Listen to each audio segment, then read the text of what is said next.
வணக்கம். நீங்கள் இணைந்து கொள்வது நியூஸ் ஃபர்ஸ்டின் மதிய நேர பிரதான செய்தியுடன். நியூஸ் ஃபர்ஸ்ட் பிரதான கலையகத்திலிருந்து உங்களை சந்திக்கும் நான் சண்முகநாதன் வினோதர்ஷன். விரிவான செய்திகளுக்கு செல்லும் முன்னர் முதலில் தலைப்புச் செய்திகள். சிறுநீரக கடத்தல் தொடர்பில் கைது செய்யப்பட்டு மிரிகான தடுப்பு முகாமில் தடுத்து வைக்கப்பட்டிருந்த நிலையில் தப்பிச் சென்ற 5 இந்திய பிரஜைகளும் மன்னாரில் கைது.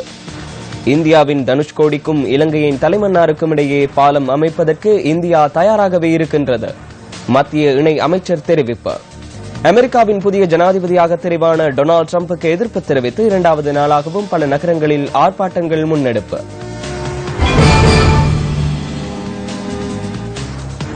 சிறுநீரக கடத்தல் தொடர்பில் கைது செய்யப்பட்டு மிரிகான தடுப்பு முகாமில் தடுத்து வைக்கப்பட்டிருந்த நிலையில் தப்பிச் சென்ற 5 இந்திய பிரஜைகளும் மன்னாரில் கைது செய்யப்பட்டுள்ளனர். 4 இந்திய பிரஜைகள் பேசாலை போலீசாரினால் நேற்றிரவு கைது செய்யப்பட்டுள்ளனர். அவர்களிடம் மேற்கொள்ளப்பட்ட விசாரணைகளின் போது கிடைத்த தகவலுக்கு அமைய மற்றொரு இந்திய பிரஜை தலைமன்னாரில் கைது செய்யப்பட்டதாக போலீசார் தெரிவித்துள்ளனர். இவர்கள் படகு மூலம் இந்தியாவிற்கு தப்பிச் செல்வதற்கு திட்டமிட்டிருந்திருக்கலாம் என போலீசார் சந்தேகிக்கின்றனர். இந்திய பிரஜைகளுக்கு தப்பிச் செல்ல உதவிய சந்தேகத்தின் பேரில் இலங்கை பிரஜை ஒருவரையும் பேசாலை போலீசார் கைது செய்துள்ளனர். சந்தேக நபர்கள் 6 பேரும் மன்னார் நீதவான் நீதிமன்றத்தில் இன்று ஆஜர்படுத்தப்பட உள்ளனர். பாராளுமன்ற உறுப்பினர் ஜான்ஸ்டன் பெர்னாண்டோ வெளிநாடு செல்வதற்கு நீதிமன்றம் இன்று அனுமதி வழங்கியது.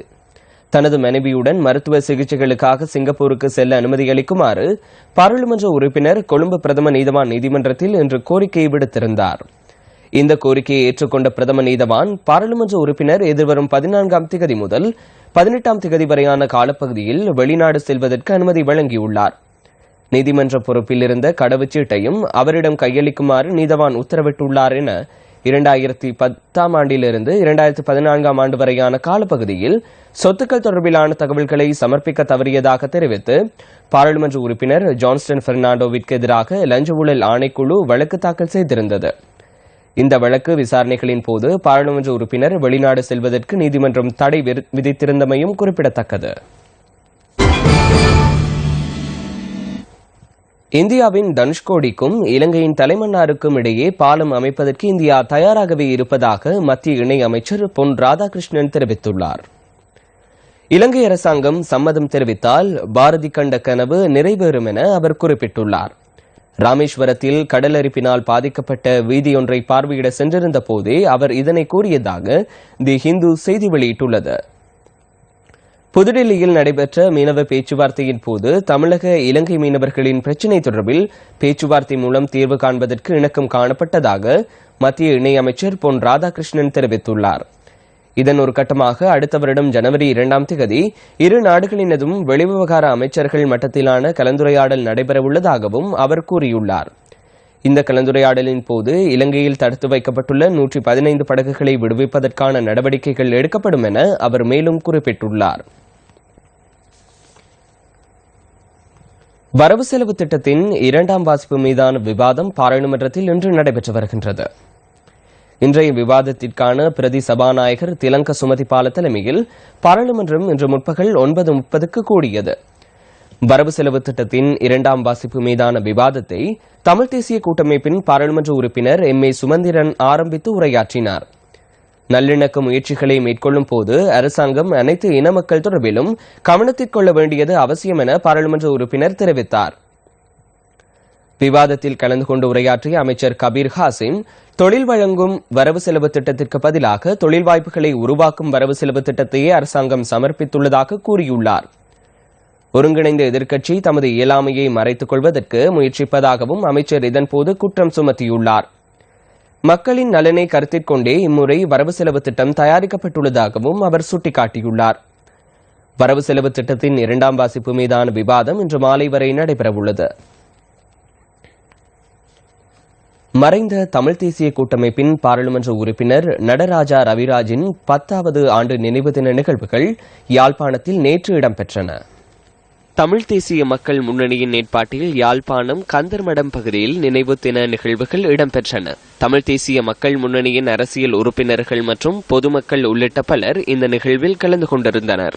அந்த 2001ஆம் ஆண்டு தமிழ் தேசிய கூட்டமைப்பு என்ற கட்டமைப்பு உருவாக்கப்பட்டு கூட்டமைப்புடைய அரசியலை முன்னெடுத்த காலத்தில் அவர் மிகவும் உறுதியாகவும் தீவிரமாகவும் பல விடயங்கள் வெளிக்கொண்டு வரக்கூடிய வகையிலே அவருடைய செயற்பாடுகள் அமைந்திருந்தது. அவர் படுகொலை செய்யப்பட்ட 3 நாட்களுக்கு முன்பதாக கொழும்பில் இருக்கக்கூடிய ஐநா அலுவலகத்துக்கு முன்பாக பாரிய போராட்டத்தை தமிழ் தேசிய கூட்டமைப்புடைய பாராளுமன்ற உறுப்பினர்கள் முன்னெடுத்தார்கள். அந்த போராட்டத்தை முன்னெடுக்க வேண்டும் என்று மிகவும் உறுதியாக திரு ரவிராஜ் அவர்களும் கடுமையாக செயல்பட்டவர், நேர்மையாக செயல்படுறதுக்கு தயாராக இருந்தவர். மஹிந்த ராஜபக்ச தெரிவு செய்யப்பட்டதுக்கு பிற்பாடு ஸ்ரீலங்கா அரசாங்கம் தமிழினத்துக்கு எதிராக போரை நடாத்துவதற்கு தீர்மானித்திருந்த ஒரு கட்டத்திலும் கூட ரவிராஜ் அவர்கள் எந்த விதமான தயக்கமும் இல்லாமல் அந்த சிங்கள ஊடகங்களில் தன்னுடைய கருத்தை மிக ஆணித்தரமாக கூறி தனிமனிதராக ஒரு மாற்று கருத்து தமிழ் தரப்பிலிருந்து கூறிக்கொண்டு வந்தது ஒரு மிகப்பெரிய ஒரு சவாலாக காணக்கூடியதாக இருந்தது. லக்ஷபான உபமின் நிலையத்தின் மின் பிறப்பாக்கியில் தீ பரவியதை அடுத்து தடைப்பட்டிருந்த மின்சார விநியோகம் வழமைக்கு கொண்டுவரப்பட்டுள்ளதாக மின்சக்தி மற்றும் புதுப்பிக்கத்தக்க சக்தி அமைச்சு தெரிவித்துள்ளது. இன்று அதிகாலை முதல் மின்சார விநியோகம் வழமை போன்று நடைபெறுவதாக அமைச்சர் ஊடக பேச்சாளர் சுலக்ஷன ஜெயவர்தன குறிப்பிட்டுள்ளார். லக்ஷபான உபமின் நிலையத்தில் உள்ள மின்பரப்பாக்கியொன்றில் நேற்றிரவு 8:55க்கு தீ பரவியதை அடுத்து பலாங்குடை, ரத்தினபுரி, நுவர்லியா, மாத்தரை, தெனியாய உள்ளிட்ட சில பகுதிகளுக்கான மின்சார விநியோகம் தடைப்பட்டிருந்தது. எவ்வாறாயினும் உடனடியாக செயற்பட்ட அதிகாரிகள் மின்சார விநியோகத்தை வழமைக்கு கொண்டு வந்ததாக மின்சக்தி அமைச்சர் ஊடக பேச்சாளர் தெரிவித்துள்ளார். லக்ஷபான உபமின் நிலையத்தின் மின்பரப்பாக்கிகளை திருத்தும் பணிகளும் இன்று அதிகாலை 4 மணியளவில் முடிவுக்கு கொண்டுவரப்பட்டதாக அவர் கூறியுள்ளார். மின்பிறப்பாக்கியில் தீ பரவியமைக்கான காரணத்தை கண்டறியும் விசாரணைகள் ஆரம்பிக்கப்பட்டுள்ளதாக மின்சக்தி மற்றும் புதுப்பிக்கத்தக்க சக்தி அமைச்சு அறிவித்துள்ளது. கிழக்கு மாகாண சபையின் விசேட அமர்வு தவிசாளர் சந்திரதாச கலபதி தலைமையில் 9:30 மணிக்கு ஆரம்பமானது. கிழக்கு மாகாண சபை அமர்வு தொடர்பான தகவல்களுடன் இணைந்து கொள்கின்றார் எமது பிராந்திய செய்தியாளர் ஆஷிக். நாட்டின் நிலைபேறான அபிவிருத்தி சம்பந்தமான சட்டத்திற்கு கிழக்கு மாகாண சபையின் ஒப்புதலை பெறுவதற்கான விசேட அமர்வாக இது திகழ்கின்றது. இதன்போது ஒரு சட்ட மூலம், ஒரு கேள்வி, 9 தனிநபர் பிரேரணைகளும் முன்வைக்க ஏற்பாடாகி இருந்தன. முதலாவதாக கிழக்கு மாகாண முதலமைச்சர் நிலையான அபிவிருத்தி சட்டமூலம் தொடர்பான கருத்தினை முன்வைத்தார். கட்சி தலைவர்கள் மற்றும் உறுப்பினர்களிடையே வாத பிரதிவாதங்கள் இடம்பெற்றன. இதன்போது ஒரு அவசர பிரேரணையும் அன்வரினால் முன்வைக்கப்பட்டது. சக்தி நியூஸ் செய்திகளுக்காக திருகோணமலையிலிருந்து ஆஷிக் அப்துல் வதூத். அனுராதபுரம் பிரதேசத்தில் நேற்றிரவு இடம்பெற்ற வாகன விபத்தில் ஒருவர் உயிரிழந்துள்ளதுடன் மற்றொருவர் காயமடைந்துள்ளார். 34 வயதுடைய இளைஞர் ஒருவரை சம்பவத்தில் உயிரிழந்துள்ளார். மோட்டார் சைக்கிள் ஒன்று மதகுன்றில் மோதியதிலேயே இந்த விபத்து நேர்ந்துள்ளது. மதகுன்றின் திருத்தப் பணிகள் இடம்பெற்றுக் கொண்டிருந்த பாதையொன்றினூடாக செல்ல முற்பட்ட வேளையில் விபத்து நேர்ந்துள்ளதாக ஆரம்பகட்ட விசாரணைகளிலிருந்து தெரிய வந்துள்ளதாக போலீசார் தெரிவிக்கின்றனர். சம்பவத்தில் படுகாயமடைந்த மற்ற நபர் அனுராதபுரம் ஆதார வைத்தியசாலையின் அதிதீவிர சிகிச்சை பிரிவில் அனுமதிக்கப்பட்டுள்ளதாக எமது பிராந்திய செய்தியாளர் தெரிவித்தார்.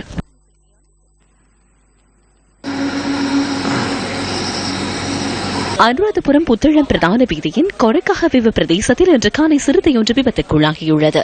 விபத்துக்குள்ளான சிறுத்தை சம்பவ இடத்திலேயே உயிரிழந்துள்ளது. இது தொடர்பில் அனுராதபுரம் வனஜீவராசிகள் திணைக்களத்துக்கு அறிவிக்கப்பட்டுள்ளது.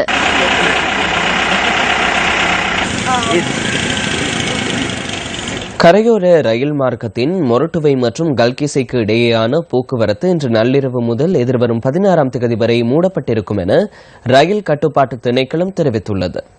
புதிய ரயில் பாலம் ஒன்றின் நிர்மாணப் பணிகள் இடம்பெறுவதன் காரணமாக இவ்வாறு மொரட்டுவை கல்கிசை பிரதேச ரயில் பயணங்கள் இடைநிறுத்தப்பட்டுள்ளதாக ரயில் கட்டுப்பாட்டு சபை தெரிவித்துள்ளது. இதனால் எதிர்வரும் 16ஆம் தேதி வரை மேலதிக பஸ்களை சேவையில் ஈடுபடுத்துவதற்கு நடவடிக்கை எடுக்கப்பட்டுள்ளதாக இலங்கை போக்குவரத்து சபை அறிவித்துள்ளது. அதன் பிரதி முகாமையாளர் ராஜா குணத்திலக்க இதனை நியூஸ் ஃபர்ஸ்டுக்கு தெரிவித்தார்.